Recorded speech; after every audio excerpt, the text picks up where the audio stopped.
ഗൾഫിലേക്ക് ഇറാന്റെ ആക്രമണം ബഹ്റൈനിലേക്കും കുവൈറ്റിലേക്കും ഡ്രോൺ മിസൈൽ ആക്രമണങ്ങൾ ഉണ്ടായി.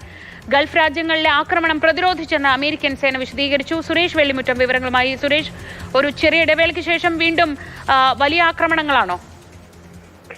ശ്രീജ, ഇപ്പോൾ വരുന്ന ഒരു ഏറ്റവും പുതിയ മറ്റൊരു വാർത്ത കൂടിയുണ്ട്. കുവൈറ്റ് അന്താരാഷ്ട്ര വിമാനത്താവളത്തിന് നേരെയും ഇറാന്റെ ഭാഗത്തു നിന്നും ആക്രമണം ഉണ്ടായി. കുവൈറ്റിൽ വിമാനത്താവളം വീണ്ടും ആക്രമിക്കപ്പെടുന്നു എന്നുള്ളതാണ്. നിരവധി പേർക്ക് ഈ ആക്രമണത്തിൽ പരിക്കേറ്റു. വിമാന സർവീസുകൾ റദ്ദാക്കിയിട്ടുണ്ട്. ഇറാന്റെ ഈ അന്താരാഷ്ട്ര വിമാനത്താവളത്തിൽ പല ഭാഗങ്ങളിലായി കേടുപാടുകൾ പറ്റി എന്നുള്ളതാണ് മനസ്സിലാക്കാൻ കഴിയുന്നത്.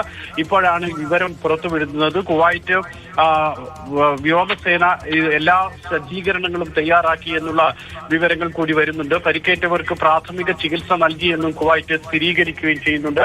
ഏതായാലും ആശങ്കപ്പെടുത്തുന്നതാണ് നേരത്തെ സൂചിപ്പിച്ചതുപോലെ തന്നെ കുവൈറ്റിൽ ഇന്ന് പുലർച്ചെ കുവൈറ്റിലും അതോടൊപ്പം തന്നെ ബഹ്റൈനിലുമാണ് ഡ്രോണുകളും മിസൈലുകൾ എന്ന് പറയുമ്പോൾ അത് ബാലിസ്റ്റിക് മിസൈലുകൾ ഉപയോഗിച്ച് തന്നെയായിരുന്നു ആക്രമണം നടത്തിയത്.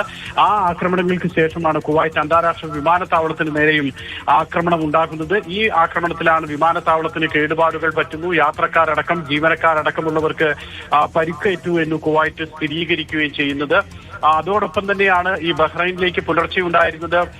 ഇറാൻ അവകാശപ്പെട്ടതനുസരിച്ച് ബഹ്റൈനിലെ അമേരിക്കൻ നാവികസേനയുടെ 5th ഫ്ലീറ്റ് തകർത്തു എന്നാണ് ഇറാൻ പുലർച്ചെ അവകാശപ്പെട്ടിരുന്നത്. പക്ഷേ അത് പിന്നീട് അമേരിക്ക നിരാകരിക്കുന്നുണ്ട്. തങ്ങളുടെ സൈന്യത്തിനോ അല്ലെങ്കിൽ സൈനിക ഉപകരണങ്ങൾക്കോ സാധന സാമഗ്രികൾക്കോ കേടുപാട് പറ്റിയിട്ടില്ല എന്നുള്ളതായിരുന്നു അമേരിക്കൻ സെൻട്രൽ കോമന്റ് അക്കാര്യത്തിലുള്ള ഒരു വിശദീകരണം. കുവൈറ്റിലേക്കും അമേരിക്കൻ സൈനിക ക്യാമ്പ് ലക്ഷ്യം വെച്ച് തന്നെയാണ് ഇറാൻ ആക്രമണം നടത്തിയത്.